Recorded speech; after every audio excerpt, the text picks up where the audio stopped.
Graça e paz, irmãos. Amém? Como é que vocês estão? Estão bem? Hoje nós vamos encerrar o estudo do livro de Jeremias.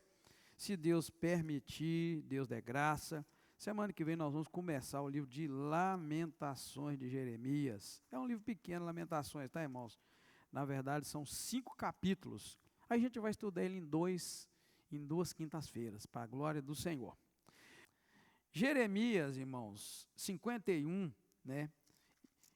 Ele traz para nós aquilo que a gente já viu antes, que é agora, na verdade, a conclusão, né, do livro, trazendo para nós a destruição de Babilônia, porém, em detalhes.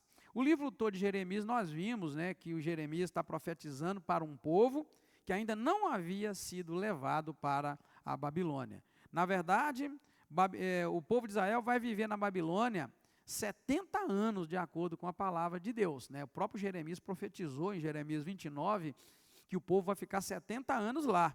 Então eles vão ficar muito tempo longe da sua terra.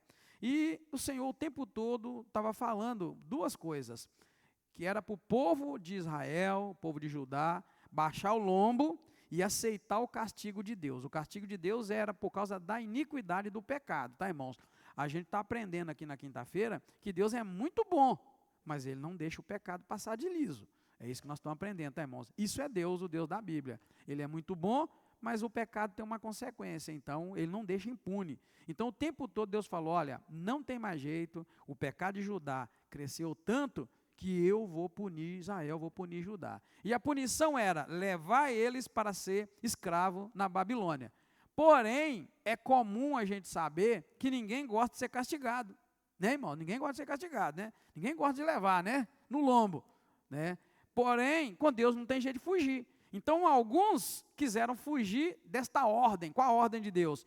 Vão para a Babilônia e vivem lá 70 anos escravo, porque isso é o castigo que eu estou dando. Deus avisou eles. Porém, teve uns que quiseram fugir, ao invés de ir para a Babilônia, foram para o Egito. Deus mandou lá o rei da Babilônia, o rei da Síria, que foi lá e matou muita gente de Israel que estava lá, e de Judá. Então, agora, nós estamos vendo o quê? Que Deus, de fato, mandou o povo de Judá para a Babilônia, e deu a chance deles escolherem, ou vão me obedecendo, ou fica e sofre e morre. O que aconteceu? Quem ficou foi morto. Matou todos, e nós vimos aqui o detalhe explicando para nós como foi. O rei da Babilônia só deixou ficar as pessoas mais pobres, só os mais pobres que deixou ficar em Judá, porque fez deles plantadores de vinha, e fez deles pecuarista, né, para plantar a terra, como se fosse empregado deles, na verdade. Então, irmãos, nós estamos vendo isso, que Deus está punindo o pecado e não deixa escapar. Se você for para a Babilônia, você vai sofrer como escravo. Se você ficar, você vai morrer. É o que Deus falou. E a gente está aprendendo o quê? Que dura coisa é cair nas mãos de Deus. A gente precisa saber disso. Então, este é o centro da mensagem do livro de Jeremias. Não resistam e vão ficar escravo. Fica e vai sofrer e vai morrer. E agora, o capítulo 51, então, já começa mostrando para nós, a destruição de Babilônia. Deus está falando assim que a destruição vai ser certa, não vai ter como fugir. Deus está declarando o julgamento para a Babilônia e mostrando para nós que nenhuma pessoa neste mundo, nenhuma nação neste mundo pode estar acima da justiça de Deus. Ninguém, irmãos. No tempo certo, Deus trata com cada um, assim é o nosso Deus. E a destruição de Babilônia, aqui nesse caso que nós estamos lendo também, representa o quê? Representa, na verdade, a justiça de Deus. Porque Deus agora, ao destruir Babilônia, está punindo Babilônia, porque Babilônia foi mal com o povo de Israel. É complicado, né, irmãos? Deus usa a Babilônia para punir o povo dele. Obrigado, irmão Anderson. E agora ele vai punir Babilônia, porque Babilônia fez maldade. Complicado, né? A gente precisa o tempo todo orar e colocar nossa vida nas mãos do Senhor. Depois, do versículo 15 ao 26, nós vamos ver Deus fazendo uma comparação entre a grandeza dele e a impotência dos ídolos, das imagens de escultura que o povo da Babilônia desenhou. Aqui fala assim, verso 17: suas imagens de fundição são mentira, e não há vida em nenhuma delas. Vaidade são obras de enganos, Deus está falando assim, no tempo em que eu as castigar, perecerão. Então aqui Deus está fazendo a comparação com Ele, que é o Deus Todo-Poderoso, Criador do céu e da terra. Diz o versículo 15 assim, Ele fez a terra com o seu poder, Ele fundou o mundo com a sua sabedoria e estendeu os céus com o seu entendimento. Então está falando assim, a grandeza de Deus e a comparação com os ídolos de Babilônia. Isso está mostrando para nós aqui, Deus está querendo mostrar que Ele agora vai punir Babilônia por causa da sua idolatria. Babilônia, que parecia ser invencível, né? Aquela nação forte e poderosa, agora ela está sendo retratada como uma nação frágil, não vai aguentar o poder de Deus e a manifestação de Deus, né? Então é isso que Deus faz com aquelas pessoas que são arrogantes. Deus mostra para elas que elas não têm força, que elas não têm poder nenhum. A gente vê as autoridades, né, irmãos? Estou falando das autoridades humanas, tá? A gente vê eles se exaltando, né, meio que com aquela força toda. Misericórdia, irmãos, quando Deus resolve agir, não tem dinheiro, não tem poder, não tem autoridade diante de Deus. Eu tenho comigo uma experiência de que, de fato, nós estamos na mão de Deus, e todo crente precisa saber disso, nós estamos na mão de Deus, tanto para mal, para Deus nos detonar, né, como também para Deus nos proteger. Todos estão na mão de Deus, amém, queridos? Né, Deus faz o que Ele quer. Se a gente faz errado, Ele vai punir, se faz o bem, Ele vai nos abençoar. Eu tenho comigo uma experiência que a gente precisa de Deus mesmo, é quando morreu aquele cantor, é Leandro e Leonardo, né? Qual que morreu? Eu só não sei qual dos dois que eu confundo. O que está vivo é quem? Está vivo é o Leonardo, né? Assim que eu cheguei aqui, nós voltamos para o Brasil, em 96, ele morreu logo depois, não sei se foi em 96, acho que foi em 96. Eu lembro que passou na televisão. E aí, o que eu quero dizer para vocês, irmãos? Que a gente está na mão de Deus. O cara é muito rico, lembra? Cara milionário, muito rico mesmo. O cara deu um câncer. Né, deu um câncer, não estou julgando ele não, nem falando que ele é mau. Eu quero que os irmãos entendam como é que a gente está na mão de Deus e que dinheiro não vale nada.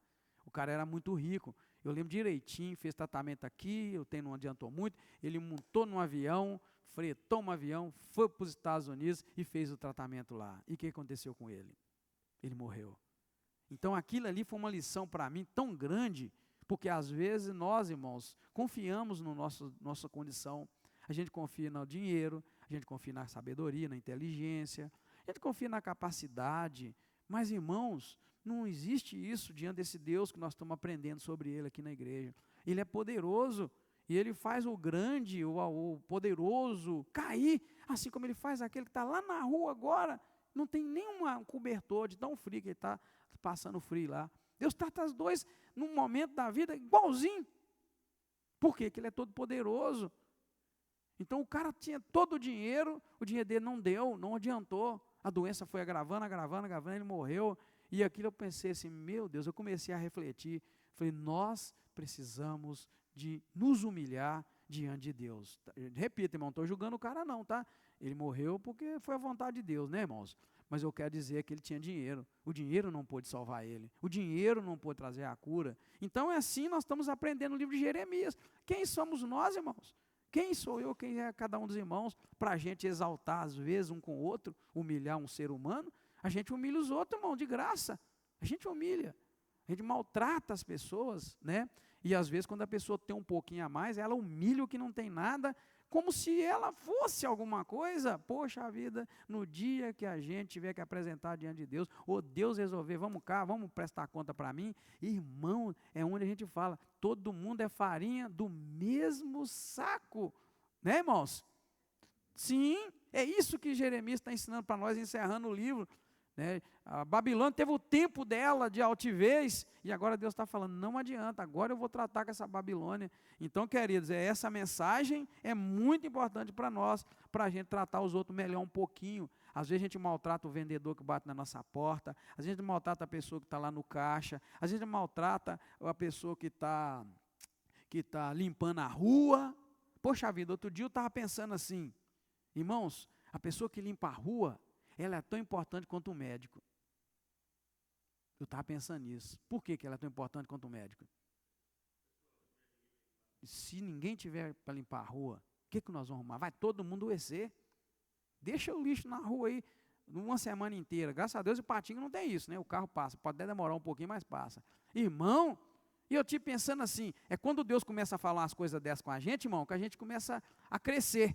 Às vezes a gente humilha muito os outros, é sério. Às vezes o médico passa todo mundo pro lado dele. Aí passa o cara lá, o reciclável lá, que está pegando as coisas lá, você vira as costas, e Deus falando com o amigo, diga, o limpador de rua, ele é tão importante quanto o médico. Por que as pessoas tratam tão mal? O outro atende no consultório, cobra 300, 500 reais, né? E o outro está lá ganhando seu salário, limpando a rua, que se ele não limpar, nós estamos roubados, ou nós vamos pôr todo o lixo da cidade. Então Deus falando comigo, olha, Edgar, é tão importante aquele limpador, quanto o doutor, quanto o médico. Por que as pessoas tratam tão diferente? Então essa mensagem de Jeremias nos coloca num nível de começar a refletir e tratar os outros um pouco melhor. Tratar o vendedor, né? Tratar aquela moça que está no caixa lá, ó, ganhando seu salário, sofrendo, aguentando bucha de todo mundo. Precisamos dela, e ela é importante também. E vai chegar um dia que ela vai morrer, e o doutor vai morrer, e todo mundo é igual, o dinheiro do cara não salva ele, e às vezes o pobre ainda é salvo, porque conta só com Deus, Deus vai salvar ele, e o ricão vai morrer. E é só para a gente entender, irmãos, que a Bíblia nos coloca numa posição em que a gente começa a crescer. Quando você começar a tratar os outros assim, como a Bíblia ensina, você está crescendo. Amém, queridos? Mas agora, se você ainda é tupetudo ou tupetuda, precisa crescer. Porque quando morrer, nós vamos tudo para o mesmo lugar. Aquele ignorante que obriga todo mundo, vai para o mesmo lugar do cara lá, o doutor, o culto. Então, a gente precisa aprender, né? Misericórdia, né? Como é bom conhecer Deus assim. Amém, queridos? Bom conhecer Deus é desse jeito, através da Bíblia, né? Então, seguindo, né, Deus mostra essa diferença da potência dele, né, Deus Todo-Poderoso, e a impotência do homem, né, e dos ídolos, que a gente muitas vezes adora, né, a gente adora, né, a gente gosta de adorar um ídolo, irmãos, tá? A gente gosta de adorar um pastor, a pastora, um missionário, a missionária, a gente gosta de adorar o cantor, né, gosta de adorar o time, aqui tem gente que adora time, né, tem gente que gosta de adorar o Galo, o Cruzeiro, o Flamengo, o Corinthians, tem gente que ama adorar alguém, né? E pensa que idolatria é só adorar as imagens lá. Tem nada a ver, né? Tem gente que adora o Lula, tem gente que adora o Bolsonaro, né? Tem gente que gosta de adorar alguém, mas na verdade a gente vê que nós devemos adorar é aquele que está lá em cima. Amém, queridos? Todo-Poderoso, Deus bondoso, Deus é misericordioso, que nos ama, né? E cuida de nós.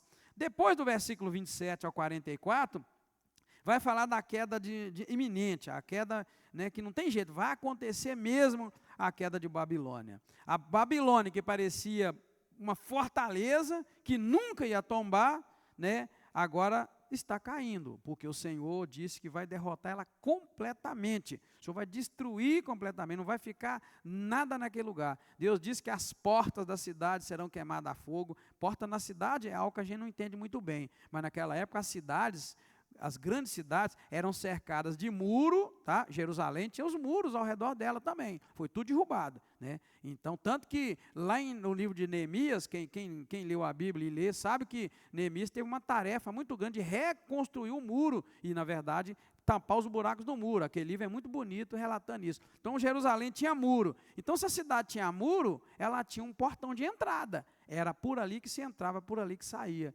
Então, Deus está falando que até os muros de Babilônia seria tudo derrubado. E ia literalmente derrubar, destruir aquela que um dia, né, foi a que destruiu as nações. A Babilônia foi muito má para as nações. E agora Deus está falando que a queda dela não tem como sair, né, não tem como ele deixar que ela fique de pé. Depois, Deus vai falar para o povo dele sair de Babilônia. É bonito que no versículo 45 até o 58 começa assim: saí do meio dela, meu povo, e salve cada um a sua vida, por causa do ardor da ira do Senhor. Deus está falando, olha bem, lembra de uma coisa, Deus mandou o povo dele ficar escravo na Babilônia, 70 anos. Só que agora Deus está falando, sai do meio da Babilônia, porque eu vou destruir. Olha que incrível, Deus manda aí, né, irmão? Né, irmão Amadeu? Deus manda aí, e agora faz, sai depressa, porque eu vou destruir esse povo. É incrível. E a gente precisa aprender com Deus, né? Agora Deus está falando para sair. Agora, o fato de Deus mandar sair de Babilônia, irmãos, tem uma lição espiritual muito grande aqui. Qual a lição? É que Deus não quer que os seus santos e os seus fiéis tenham alguma relação, algum relacionamento com um povo maldoso, com um povo corrupto, com um povo pecaminoso. Quando ele manda sair é por isso, porque ele vai punir Babilônia por causa do seu pecado. Então ele fala, sai desse lugar, que eu vou punir esse lugar. E aí a gente tem que pegar essa lição, irmãos, que Deus está mandando sair, e esse mandar sair é porque ele vai punir o povo pecaminoso. A gente tem que pegar isso e trazer para a nossa vida, irmãos, do dia a dia. Pensa assim, Deus quer que eu fique num boteco, Deus quer que eu fique num ambiente mundano, Deus quer que eu fique num lugar, num ambiente cheio de pecador, Deus quer que eu fique convivendo com as pessoas que só ficam usando droga, mas não sei o quê. É aí que você tem que entender. Essa é a lição. Quando Deus fala, sai do meio da Babilônia que eu vou destruir esse povo por causa da maldade, do pecado deles, Deus está trazendo uma lição que a gente tem que pegar ela para nós. Às vezes, você está num lugar, irmão, às vezes nós estamos num lugar que o Espírito Santo de Deus vai falar comigo, sai do meio deste povo. Já pensou nisso? Pastor, mas como é que eu faço? Eu estou na rua, eu não sei quem são as pessoas. Não é isso que Deus está falando, não, irmão.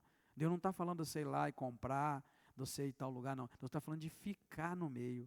Às vezes a gente arruma as amizades, que é igual Babilônia. Deus vai punir. Junto e misturado. Está vendo, irmãos, a lição como é que é maravilhosa? Amém, queridos? A gente nem imaginava que ia sair isso aqui. Mas a lição é que a gente tem que pegar. Quando Deus fala no versículo 45, sai do meio dela, povo meu, salve cada um a sua vida, por causa do ardor da ira do Senhor. E Deus está falando que vai destruir isso por causa do pecado. Então, às vezes, irmão, a gente gosta de bater um papinho com as pessoas mundanas, né? A gente gosta de escutar umas piadinhas das pessoas mundanas, e aquilo ali é a Babilônia. É o lugar que você tem que estar por um tempo e pula fora. E cai fora. A convivência pode nos corromper também. E a gente pode começar a praticar os pecados dessas pessoas. Pecado é assim, irmãos. O pecado vai bater na porta. Um dia você foge dele, você corre. Daqui um dia não tem nada a ver. Daqui um dia você está praticando as mesmas coisas e defendendo ainda. Por isso que ficar firme até o fim. Lembra lá Apocalipse? Ao que vencer, ao que vencer. Por isso que o segredo é ficar firme até o fim para vencer. Porque muitos começam na caminhada e no meio dela começa a acumular, a começar a gostar do pecado, gostar das coisas do mundo, e depois a gente vira aí, né, um povo que vive na prática do pecado. E Deus trata o pecado só de uma maneira, tá, irmãos? Deus só trata o pecado como pecado. Deus nunca vai tratar o pecado como algo que não tem nada a ver, né? Deus nunca vai tratar o pecado como algo simples. O pecado, ele é a razão da morte espiritual. É o que a Bíblia diz. O salário do pecado é a morte. E o dom gratuito de Deus é a vida eterna em Cristo Jesus. Então, Deus não muda, não. Tá? Quando a Bíblia vai dizer que Deus não muda e nele não há sombra de variação, é nisso. Porque ele muda em muitas coisas, claro que muda. Né? Ele muda de ideia, Deus muda de ideia. Ao longo da Bíblia, já vê ele mudando de ideia. Deus se arrepende. Ele fez o homem e arrependeu. A palavra é arrependeu, já falei para vocês. Arrependeu-se Deus de ter feito homens sobre a terra, e manda o dilúvio, destrói todos que não entraram na arca. Então, Deus sim, ele planeja uma coisa e muda. Né? Ele deu o reinado a Saul e rapidão, Saul bengou, o que ele fez? Mudou. Ele deu a Eli o sacerdócio, e logo depois que Eli, lá na frente, né, no final da sua vida, o sacerdote Eli não foi fiel à vontade de Deus com relação aos seus filhos que viviam no pecado, Deus se arrependeu e falou, eu tinha dito isso e isso, agora nunca mais vai ter homem na sua família que assista diante de mim. Poxa vida, Deus muda de ideia, né? Mas Deus não muda nessas questões. Pecado é pecado para Deus e ninguém vai fazer Deus mudar. É onde a gente tem que aprender, né, irmãos, com Deus. Amém, queridos? Estudar a Bíblia é bom por isso, né? Bíblia, né?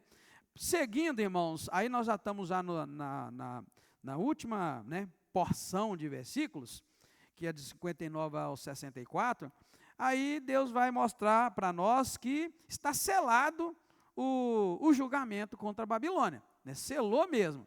Aí Jeremias vai lançar essas palavras, instrui Seraías a levar uma mensagem escrita e pede Seraías para ler a mensagem que estava escrita num livro e depois de ler, ele fala, agora você ata esse livro, põe uma pedra nele e joga no rio para ele afundar.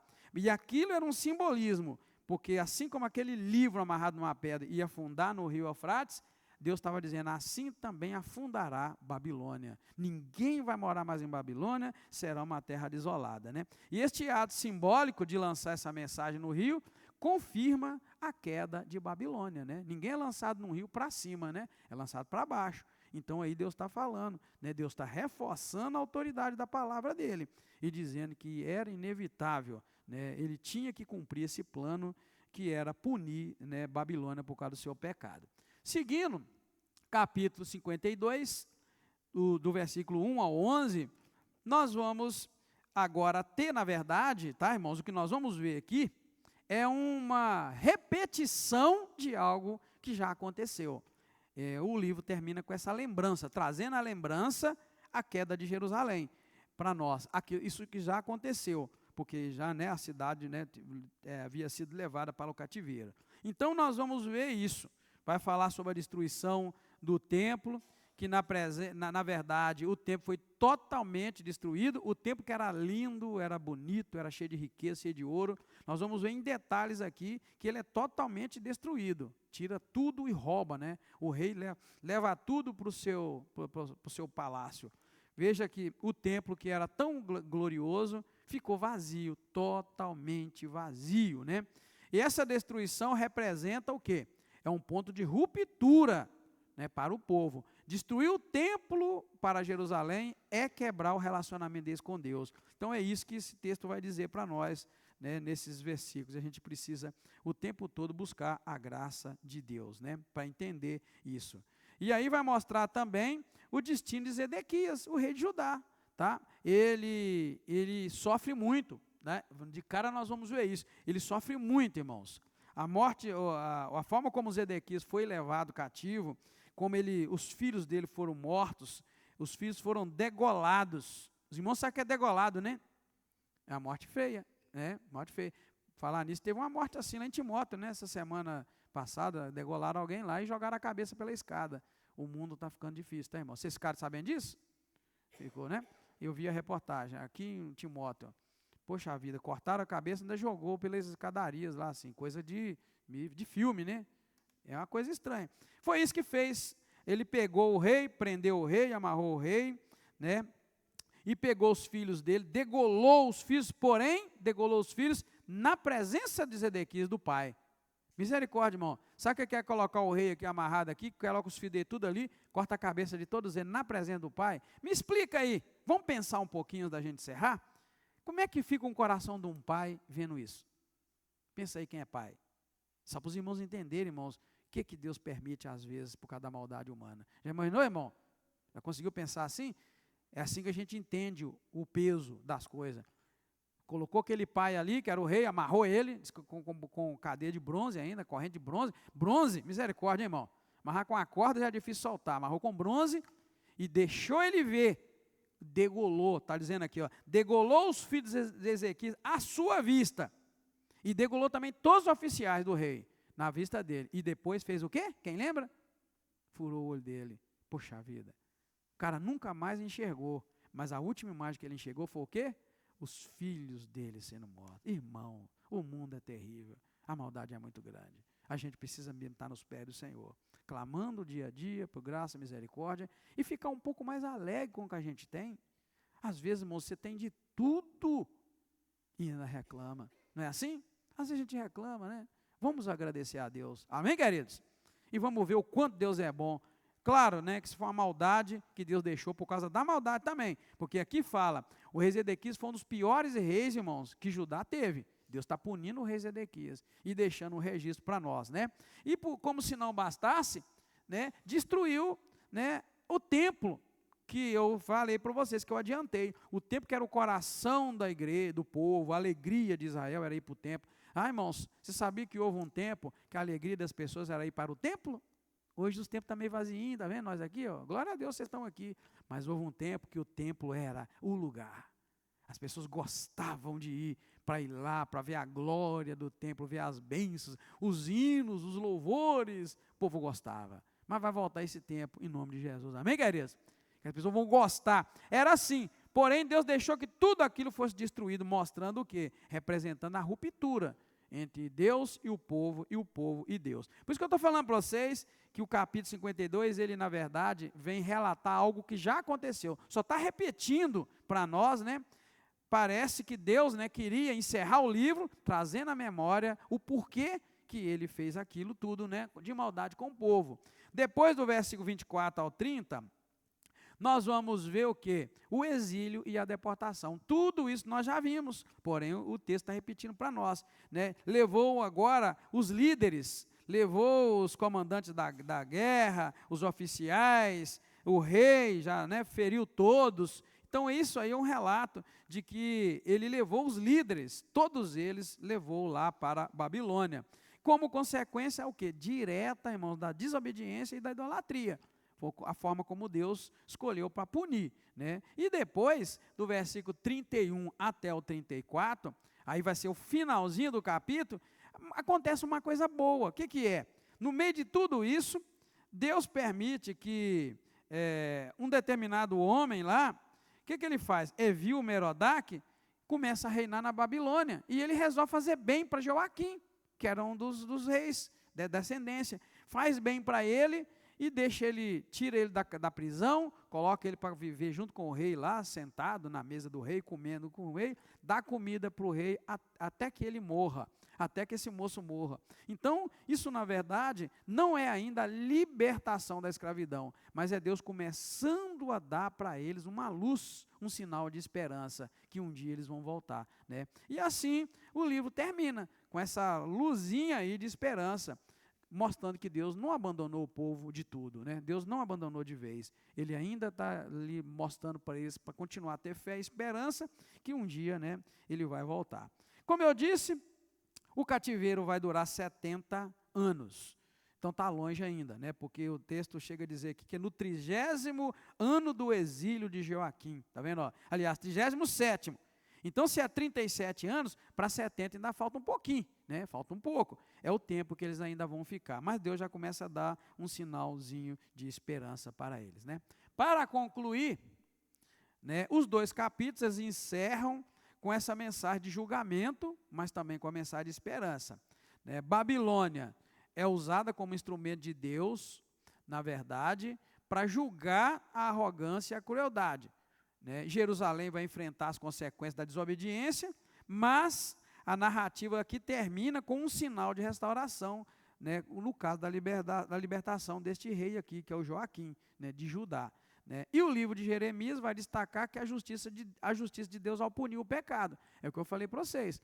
O tempo todo nós vimos que Deus pune o pecado. Isso é a lição que nós temos, né? Mas que também Deus, na sua graça, ele promete redenção para aqueles que confiam nele. Então, quando o mal acontece, e alguém perguntar para você, ou chegar com dúvida e falar, mas se Deus é bom, por que ele deixa tanta coisa ruim acontecer? Você sabe por quê. Nada de ruim acontece se não houver uma semente do mal que foi plantada. Tá bom, irmãos? Nunca a gente pode dizer que Deus é ruim. Pode escrever, pode buscar. Se tem algum mal acontecendo, tem uma maldade lá atrás, de alguma maneira, que Deus acaba punindo isso, tá bom? Porque Deus nunca é ruim. Até a doença que a gente tem, vamos pensar, por que nós temos doença? Por que a gente tem diabetes, pressão alta, por causa de negócio? Para pensar e falar. Pecado de Adão lá atrás, as comidas que a gente come, a forma como a gente come, né? A gente come mal, come muito, e vai por aí, Aí, passando de geração para geração, para geração, para geração, para geração, entra na nossa genética. Aí a gente pega coisa, né? A gente herda da mãezinha, do paizinho, que herdou do outro, a maldade lá de Adão, que Deus falou para ele, rapaz, não come, o dia que você comer, você vai morrer. Aí tem uns que, pela misericórdia de Deus, não tem nada dessas coisas. Meu sogro, por exemplo, poxa vida, eu queria ser igual a ele. Meu sogro, irmãos, misericórdia. Quando ele bebeu um café, né, Nasceu? O cara metia 4 colheres de açúcar no tiquinho de café, rapaz, e belangava e bebia. O cara gostava de uma banana no açúcar. Como é que era aquilo mesmo? Rapaz, aquele bananão assim, rapaz, ele tirava a cara, e só minha sogra sabia fazer, só ele gostava só que ela fizesse. Ele metia açúcar naquele tem, esquentava aquele tem, rapaz, comia aquilo. O velho morreu, não tinha nem um tiquinho de glicose alta, rapaz. Tem uns que Deus dá graça, mas tem outros que não. Mas por compensação, ele tinha outras doenças, né? Eu estou dizendo isso só para vocês irmãos verem, que a gente herda. Então não existe mal, irmãos, porque Deus é mal, existe porque existe um histórico aí, né? Aí vem as doenças incuráveis, que eu nem vou falar o nome aqui, que o Senhor repreenda todas elas, né, irmão? Mas é tudo fruto das coisas ao longo da vida. O homem perdeu aquela essência do jardim do Éden. Nós perdemos aqui. Deus queria que o homem morresse não, irmão. Queria que a gente vivesse no jardim do Éden. Deus não falou, crescei e multiplicai e enchei a terra. Irmãos, era para a gente estar hoje a terra cheia de gente saudável, igual era lá no Éden, vivendo lá 900 anos. Imaginou 900 anos, 1000 anos. Era assim que eles viviam. Aí o pecado entrou e foi reduzindo, e hoje a gente vive do jeito que vive. É só para os irmãos ter paz no coração, e quando alguém vier falar assim, poxa vida, Deus é ruim, Deus abandonou tal povo, tal nação. Não, Deus não abandonou, a gente é que abandonou Deus, e hoje a gente sofre as consequências. Por isso que buscar a Deus, clamar ao Senhor, é o caminho, né? E é o remédio. Amém, queridos? Deus abençoe os irmãos. Assim a gente encerrou o livro de Jeremias. Vem quinta que vem, traz lá quem você quer abençoar, e nós vamos começar no livro de Lamentações. Como eu disse, vai ser 2 quintas-feiras só, e nós vamos terminar o livro de Lamentações. E vamos caminhando para a glória e honra do Senhor. Senhor, recebe a nossa alegria, a nossa gratidão, por poder aprender um pouquinho da Tua palavra. Senhor, o mínimo que o Senhor nos ensinar, já está muito bom, já dá para nós sairmos daqui abençoados, melhores, meu Deus, pensando diferente. É isso que nós queremos, aprender na Bíblia e depois colocar isso em prática. Mas nós sabemos também que na hora que nós saímos por essa porta, o inimigo levanta com fúria, virão situações que nós vamos pensar e nós vamos ter oportunidade de viver ou de não viver o que Tu nos ensinaste nessa noite. Mas nós queremos a ajuda do Teu Espírito Santo. Ajuda, fortaleça, e nós vamos colocar em prática tudo aquilo que o Senhor nos ensinou, para a honra e glória do Teu nome. Obrigado mais uma vez, recebe a nossa gratidão, esteja conosco durante a semana, dá-nos um final de semana na igreja, abençoado, cheio da Tua graça. Mais uma vez, peço ao Senhor fortaleza para vencermos mais esta noite e mais um dia na Tua presença, em nome do Senhor Jesus Cristo. Amém. Muito obrigado, vai na graça de Deus. Vamos estar juntos no final de semana, se Deus quiser.